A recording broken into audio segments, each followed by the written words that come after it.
오늘 우리에게 주시는 하나님의 말씀은 신약 성경 누가복음 5장 1절로부터 11절까지의 말씀이 되겠습니다. 신약 성경 95면에 있습니다.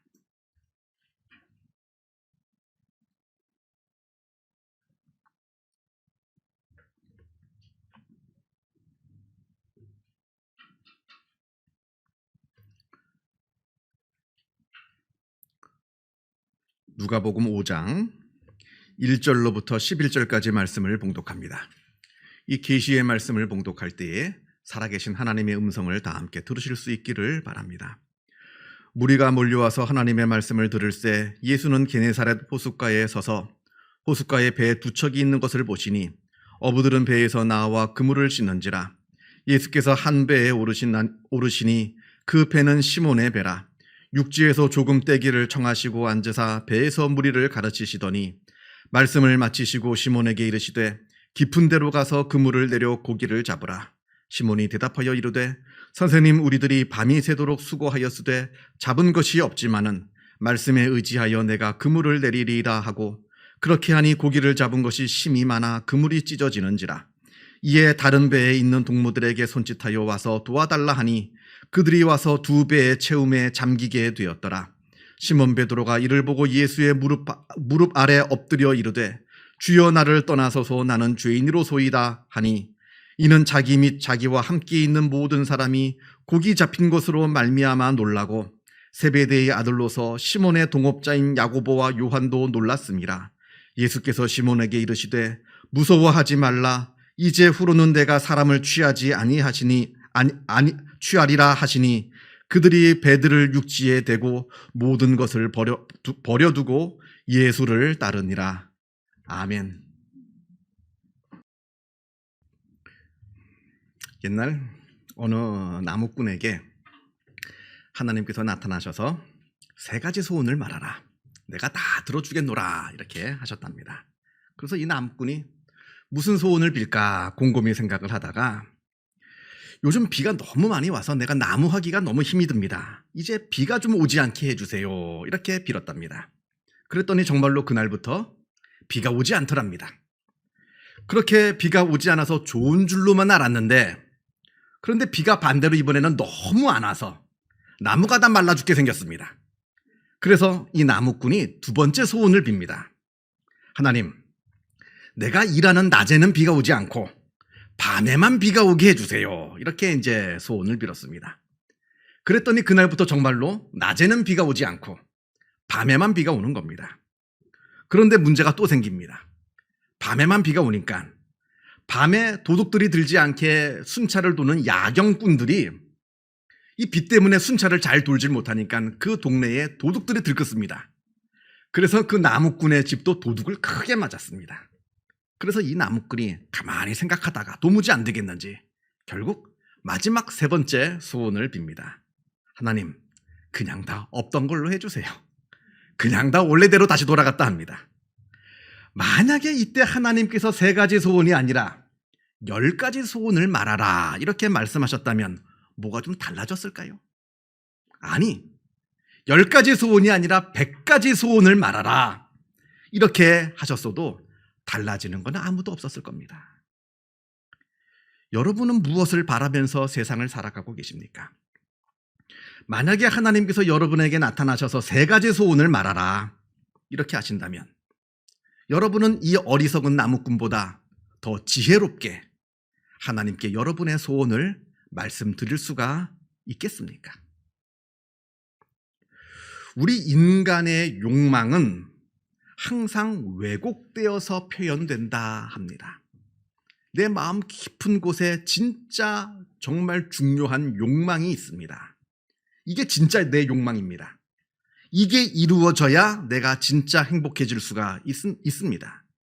그런데 우리 마음속 깊은 곳에 숨겨져 있는 이 진짜 욕망은 그 욕망이 내 머릿속으로, 내 의식으로 올라오는 동안에 그것이 왜곡되어서 표현된다고 합니다.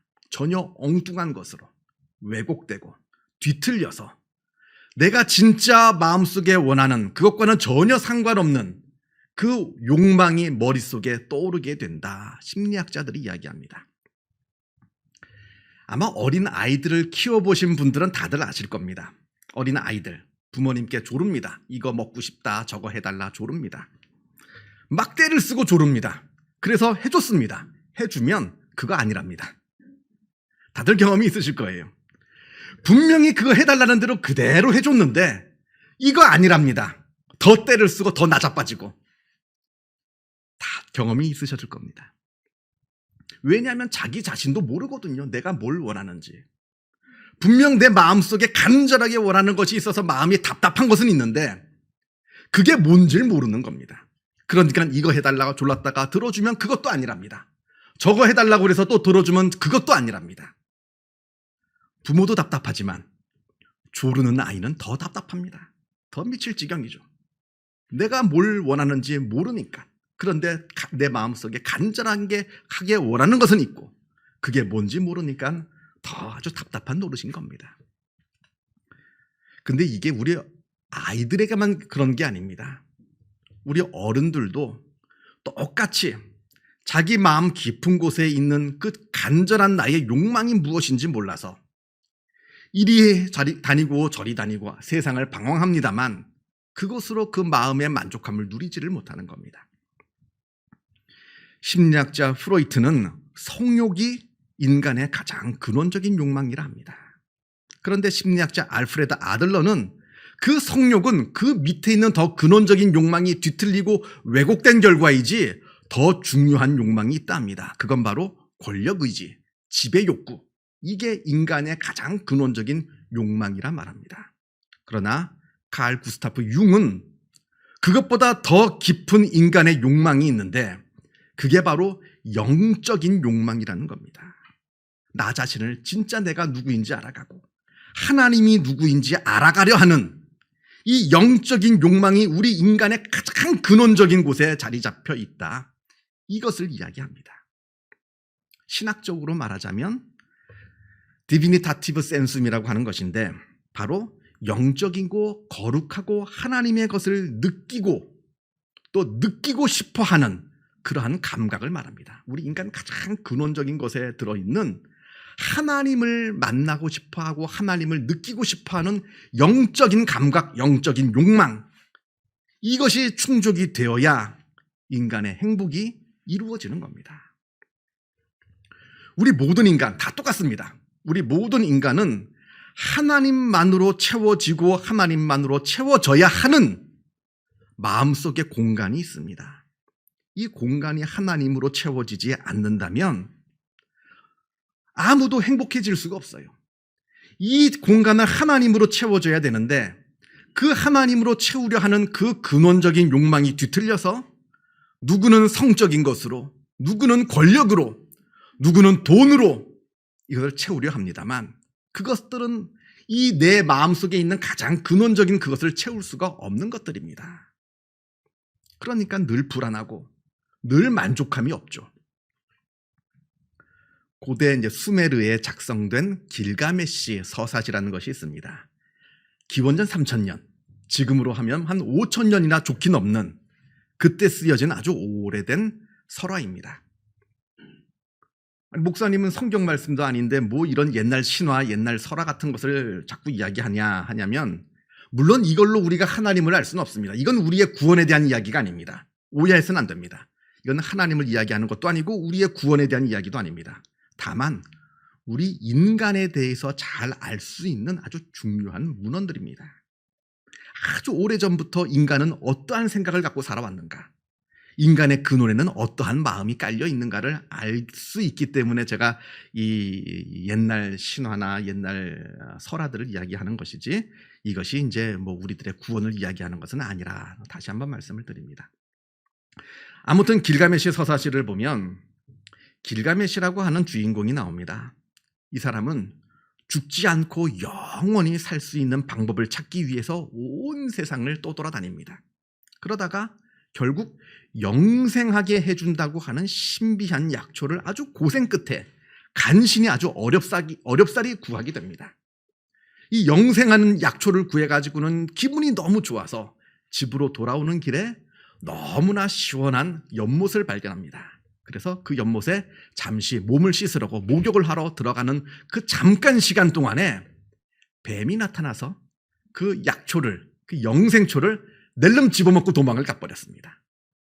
아니, 다시 구할 수도 없는, 세상에 딱 하나 남아있는 이 영생초, 내가 이 영생초를 구하기 위해서 얼마나 수고하고 노력을 했는데 그걸 허무하게 그냥 뱀이 낼름 집어먹고 도망가 버린 겁니다.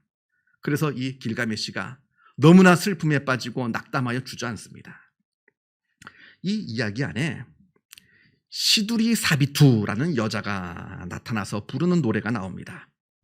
길가메시여, 어차피 영생하는 법을 잃어버렸으니 그냥 다 포기하고 그냥 산의 진미를 먹으면서 그저 세상을 즐기면서 살아라. 매일마다 즐거운 잔치를 벌여라. 반짝반짝 빛나는 좋은 옷을 입고 밤낮 춤추며 즐겁게 놀아라. 그게 바로 인생이다. 이렇게 노래합니다.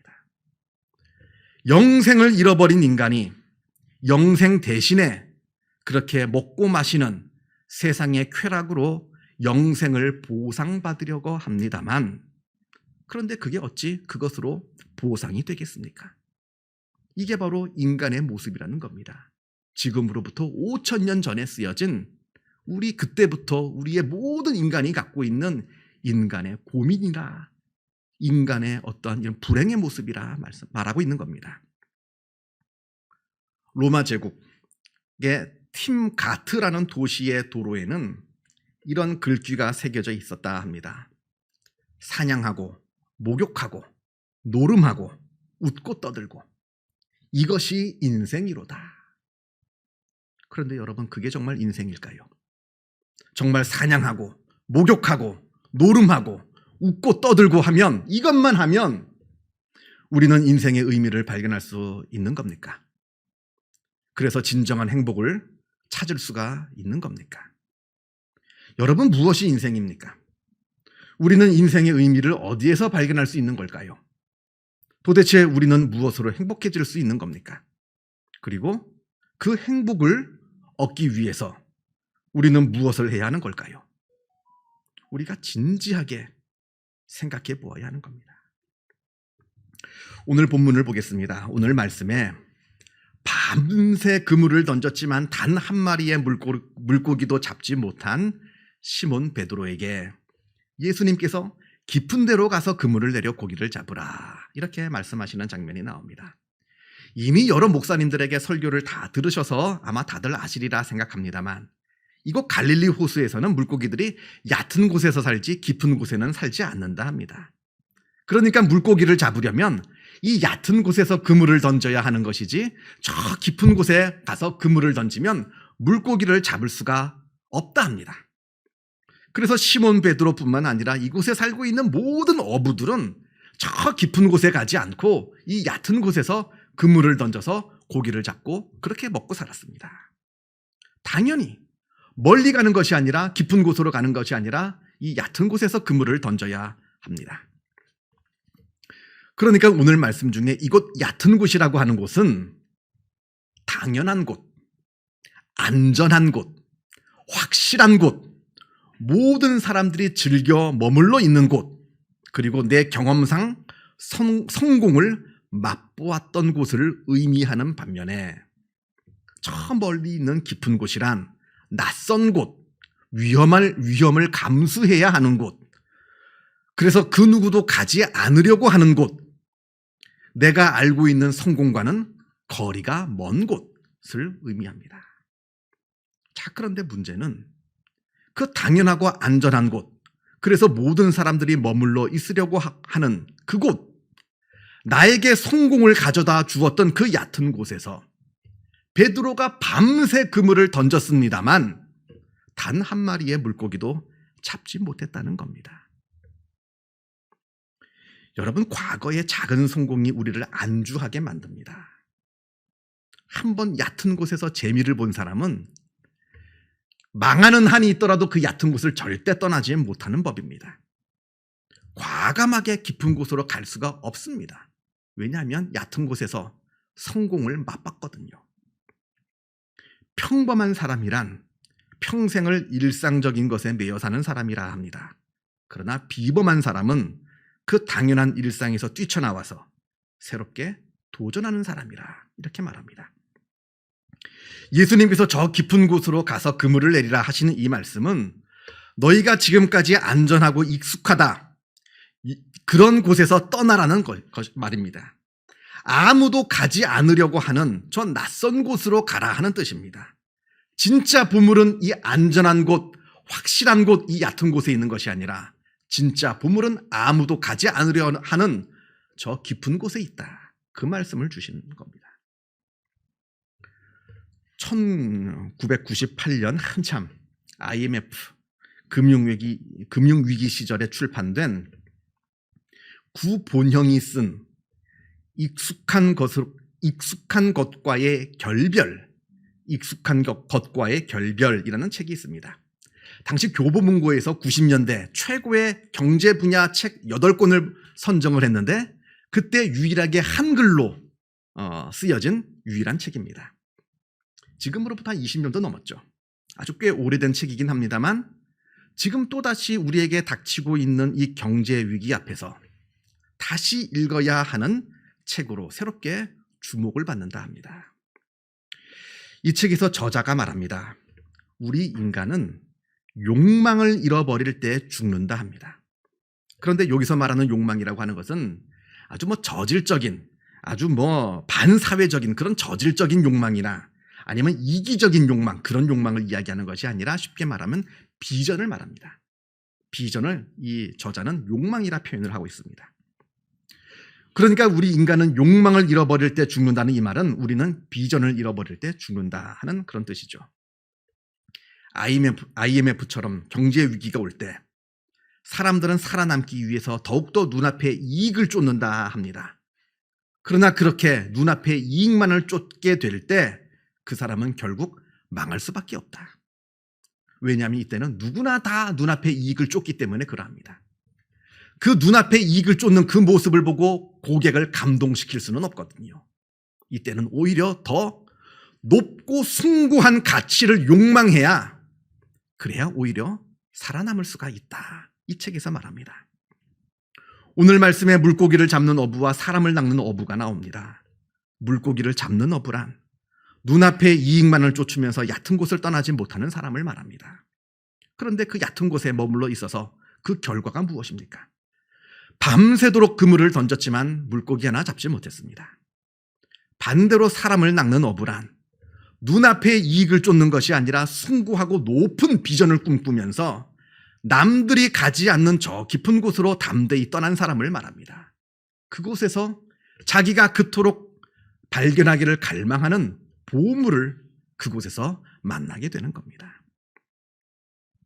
다니던 직장 그만두고 목회자 되란 뜻 아닙니다. 이직하라는 말 아닙니다. 지금 삶의 방향을 이야기하고 있는 겁니다. 나의 삶의 방향이 지금 어디로 향해 있는가? 세상 사람들과 똑같이 눈앞의 이익을 바라보면서 육신의 안락함만을 추구하면서 헛된 욕망만을 추구하면서 살아가고 있는가? 그렇다면 내 인생이 그렇다면 나는 내 인생의 끝에 내가 건질 수 있는 것은 아무것도 없을 겁니다. 계속 그냥 무의미한 그물질만 하고 있겠죠. 그러나 반대로 우리의 삶의 방향이 이 낮고 천한 세상이 아니라 저 높은 하나님의 나라를 향해 있고 누구나 머물러 있고 싶어하는 이 얕은 곳이 아니라 하나님께서 기뻐하시는 길, 저 아무도 가지 않으려는 그 하나님께서 기뻐하시는 저 깊은 곳으로 향하고 나의 마음이 그것을 갈망할 때 우리는 그 속에서 놀라운 보물을 발견하게 될 것입니다. 서양 속담 중에 지옥으로 가는 길은 좋은 결심으로 덮여 있다 합니다. 매번 결심만 하지 실천하지 못하는 그런 사람들의 삶을 표현하는 그런 속담입니다. 이제 2022년 딱 2달 남았습니다. 여러분 2022년 처음 시작할 때 어떠한 결심들을 하셨습니까? 누구는 예배를 빠지지 않고 잘 참석하겠다. 누구는 기도에 열심을 기울이겠다. 누구는 성경을 열심히 읽겠다. 다들 나름대로 자기의 결심들을 하셨을 겁니다.